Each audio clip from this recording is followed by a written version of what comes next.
ہاں تو پھر نیت جس کی سچی ہوتی ہے کوشش کرتا ہے، جس کی نیت ٹھیک نہیں ہوتی ہے وظیفے بھی وقت پہ نہیں پڑھتا، نمازیں بھی وقت پہ نہیں پڑھتا، عذر ہو یا نہ ہو کوئی اس کو خاص نہیں ہے، بس کہتا جی ہو گیا۔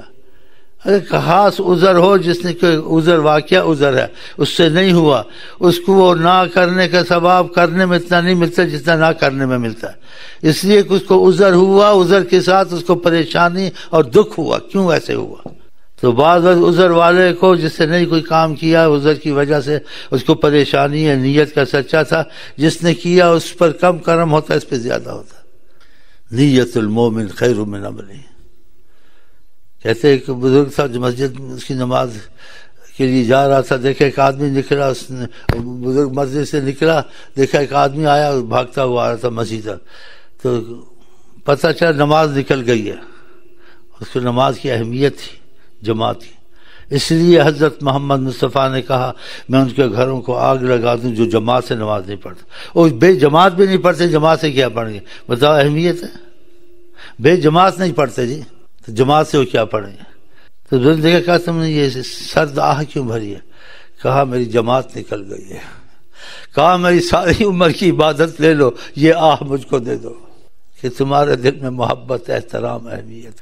بعض نماز پڑھتے ہیں تو نماز رائی کے برابر نہیں ہے، رسول اللہ فرماتے ہیں لا یعادل مثقال خردل، خردل عربی میں رائی کو کہتے ہیں، رائی کے برابر نہیں، اس کہ پڑھتا ہے تو پڑھ لی، کام پڑ گیا تو چھوڑ دی، پڑھتا ہے تو پڑھ لی، دوستوں میں گیا تو چھوڑ دی، پڑھتا ہے تو پڑھ لی، کہ شادی وادی ہوئی تو بس نماز بھی وظیفے بھی چھوڑ دیے، اس کو اہمیت ہے، اس کی نماز رائی کے برابر نہیں۔ اور بعض نماز پڑھتے ہیں ان کی نماز ان کے لیے عذاب مصیبت بن جاتی ہے، رحمت نہیں بنتی۔ آدمی صحیح نماز نہ پڑھے، صحیح رکوع، صحیح خشوع، جیسے بھاگنا نماز میں ٹھونگے مارنا مرغے کی طرح، تو آقا جی نے کیا کیا؟ وہ نماز چڑھتی ہے آسمان کی طرف اور نماز کہتی ہے زیاک اللہ کما زیاتنی، خدا تجھ کو ضائع کرے، برباد کرے جیسے تو نے مجھے ضائع کیا۔ آپ پہ کام کریں خراب کریں، اس میں توڑ پھوڑ کر دیں، کام کیے سارا خراب کر دیا، تو یہ کوئی انسان قبول نہیں کرتا۔ حالانکہ نماز میں ٹھک ٹھک سجدے پہ سجدہ، سجدے پہ سجدہ، نہ رکوع میں سیدھا کمر کو کیا، تسبیحات آرام سے پڑھی۔ آخر ایک صحابی کو دیکھا نماز جلدی میں پڑھ رہا تھا، 3 دفعہ کہا تو نے نماز نہیں پڑھی ہے، اور پھر اس کو پڑھوائی تو اس کو آتی ایسی تھی، پھر کہا کہ ایسے پڑھو، جب اللہ اکبر کرو سکون سے کھڑے رہو، جب رکوع کرو سکون سے کرو، تطمئن راکعا تطمئن ساجدا، جب دونوں سجدے کے سامنے بیٹھو ایک ایک لفظ کو دہرایا، اور آپ کا ایک ایک چیز کو دہرانا بہت بڑی بات ہے۔ اگر آپ نہیں کہتے نماز سکون سے پڑھا کر، نماز میں تو یہ بھی کافی تھا، نماز کی ایک ایک چیز کا نام لیتے رہے۔ اگر تو جب قیام کرے تو رکوع کا اطمینان سے رہے، جب تو رکوع کرے کا تطمئن راکعا، اور جو اٹھائے تھے اس کو تطمئن کہا، سجدہ کر تو تطمئن ساجدا، دونوں سجدوں کے درمیان رہتے تطمئن کا لفظ کیا، ہر چیز میں تطمئن، کہ اس پرسکون ہو کے آرام سے کر۔ یہ نماز میں بھاگتے ہیں، تو اگر 100 نفل پڑھتا ہے 20 پڑھ لے، 100 بھاگنے والے سے اچھے آرام سے۔ اگر آدمی اچھی نماز پڑھتا ہے، سکون سے پڑھتا ہے، اس کی تسبیحات آرام سے کرتا ہے، آقا جی صلی اللہ علیہ وسلم فرماتے ہیں نماز کہتی ہے حفظک اللہ کما حفظتنی، خدا تجھ کو محفوظ رکھے، تو نے مجھ کو محفوظ کیا۔ یہ بھائی یہاں سے پڑھتے ٹھونگے مارتے شکایت، پہلے بھی کہا سے مت کرو، یہ نماز تمہاری میں رحمت کی جگہ مصیبت نہ بن جائے، کہ جس چیز کو نبی صلی اللہ علیہ وسلم تاکید سے کہیں، اور تاکید سے اتنا کہیں نماز کا ایک معاملہ اس کا نام لے کے کہیں، سجدے کا بھی نام لیں، رکوع کا بھی نام لیں، سجدوں سے بیٹھنے کا بھی نام لیں، اس سب کے نام لیتے گئے آقا جی، تطمئن راکعا تطمئن ساجدا تطمئن قائما، یہ کیوں سارا کہا اتنا؟ ایک دفعہ کہتے کافی ہے، کہ اس کی اہمیت اتنی ہے، اور اہمیت کیوں نہ ہو کہ جب خدا کے سامنے آدمی کھڑا ہوتا ہے تو اس کو ایسے ادب اور احترام اور جیسے کہتے ہیں ہوش سے کھڑا ہونا چاہیے۔ قرآن میں حتی تعلموا ما تقولون، تم نماز پڑھتے ہو تم کو پتہ ہونا چاہیے تم کہہ کیا رہے ہو، کہ تمہارے سامنے کون ہے۔ اس لیے ہماری نماز میں برکت رحمت ختم ہے نا، پھر تو پڑھتے نہیں، پڑھتے تو ان پڑھی جیسی کر دی۔ حضرت علی کو تیر لگا تھا، نکلتا نہیں تھا، بدن کے مضبوط اور دل کے چٹان تھے، اللہ کے ایمان والے تھے. تیر لگا نکلتا نہیں تھا، ایسے کھپ گیا تھا. تو کہا جب میں نماز پڑھوں گا تو نکال لینا.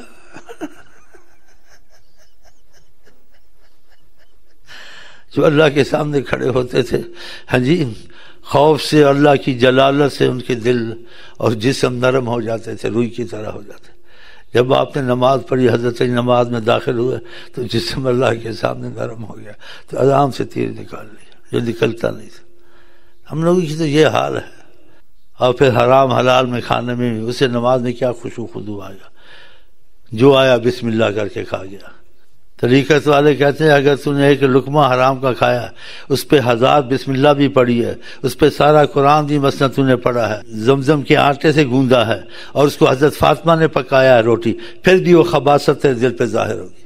بتاؤ، حرام حلال سے پرہیز نہیں کرتے، شک والا دوسرا سب کھا گئے، تو کہاں سے عبادت میں نور آئے، کیفیت آئے گا؟ خدا تعالیٰ کہے جو آقا جی کہتے ہیں باتوں پہ ہم عمل کریں، کہیں انشاءاللہ تعالی. اتفاق سے ہو گئے، برا نہ منانا.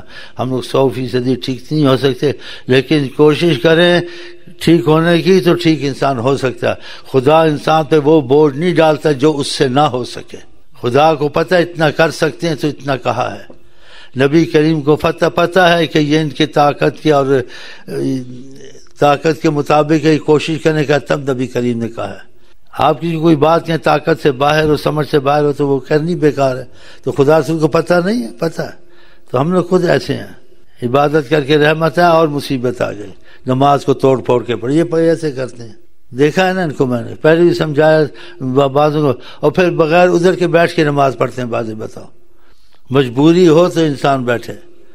نبی کریم بڑھاپے میں عمر کے تقاضے سے جیسے ظاہر بیٹھ کے نماز پڑھتے، جب رکوع کرنے لگتے تھے کھڑے ہو جاتے تھے. اتنا تو کر لوں، چلو اتنا تو کر لوں، جو ہمت کرتے تھے. اور ہم کو سکھاتے تھے تم کو کہ ویسے میں پڑھتا ہوں، صلو کما رأیتمونی اصلی. تم نماز پڑھو لیکن مجھ کو بھی دیکھو میں کیسے نماز پڑھتا ہوں. مجھ کو بھی دیکھو. آپ کو کیا دیکھیں؟ آپ کو جب دیکھیں خدا کرے ہم ختم ہو جائیں ایمان کے ساتھ، محبت کے ساتھ، پیار کے ساتھ. آپ ہی نے دنیا میں رحمت لائے ہیں، سب کچھ سکھایا ہے. آپ ایک فرد آئے، آج خربوں اربوں مسلمان جنت میں بھی ہیں، کوئی تھوڑی تکلیف میں بھی ہیں، اور خربوں اربوں آ رہے ہیں جا رہے ہیں. یہ ان کی برکت، ان کی رحمت. ساری دنیا میں بغیر اسلحہ کے، بغیر کسی سبب کے اسلام پھیلا دیا. آقا کے پاس کوئی اسلحہ تھا؟ صحابہ کو کھانے کو نہیں ملتا تھا، لیکن آقا کے پاس روحانی طاقت تھی. جس صحابی نے محبت کی، غلبہ ہی غلبہ تھا اس کو. آقا جدھر جاتے تھے غلبہ ہی غلبہ ہوتا تھا. ایک صحابی تھا، آقا جی کو دیکھا مکے میں کافر تکلیف دیتے ہیں تو دیکھ کے غمگین کھڑا تھا، تو آپ نے اس کو تسلی دی. قرآن کی آیت کا مفہوم ہے، اس میں کہا فسا اذا نزلنا فسا صباح المنذرین. ہم جہاں آئیں کسی کو سمجھائیں، ڈرائیں کہ ایسے نہیں کرنا ہوتا، وہ نہ مانے تو ان کے لیے بہت برے عاقبت انجام ہوتا ہے. تم میرے پر نہ ڈرو، میں محفوظ ہوں. تسلی دی. محبت والے تھے، ان کو تکلیف نہ آ جائے، ان کو کچھ کوئی تکلیف نہ دے. کہا ہمارے سے ہمیں کچھ نہیں ہوتا. ہاں، نمازوں کا خیال کرو. صلو کما رأیتمونی اصلی. تم نماز پڑھو لیکن مجھے بھی دیکھو میں کیسے نماز پڑھتا ہوں. ہاں، تو پھر آرام سے نماز پڑھنے. گھر والوں ایسے سجدے پہ سجدہ مارنا، یہ بھی ایسے پڑھتا ہے. ہمیں سارے مسائل میرے پر ڈالنے ہیں. وہ کتابیں، سنت، دعا، چیزیں سارے پڑھو. جیسے علماء کہتے ہیں آقا جی سے نقل کرتے ہیں، جی ہاتھ بند کے ایسے لٹکا دیتا ہے ایسے. اور اتحیات پڑھتا ہے، انگلی سے ادب سے ایسے اٹھاتا ہے ایسے، کیونکہ پتہ ہے خدا. آپ کس کے سامنے کوئی بات ہوتی ہے، آپ کہتے ہیں یہ ایسے آرام سے کریں، ایسے کریں گے اس کے سامنے. نماز پڑھتے ہیں دیکھا ایسے کرتا، ایسے بجلی کی طرح. یہ اب دوسروں کو میں کیا کہوں. یہ جو سے بڑے شکل، مورت، صورت جو بیٹھی ہوئی ہے، اثر اس کو نہیں ہوتا ہے.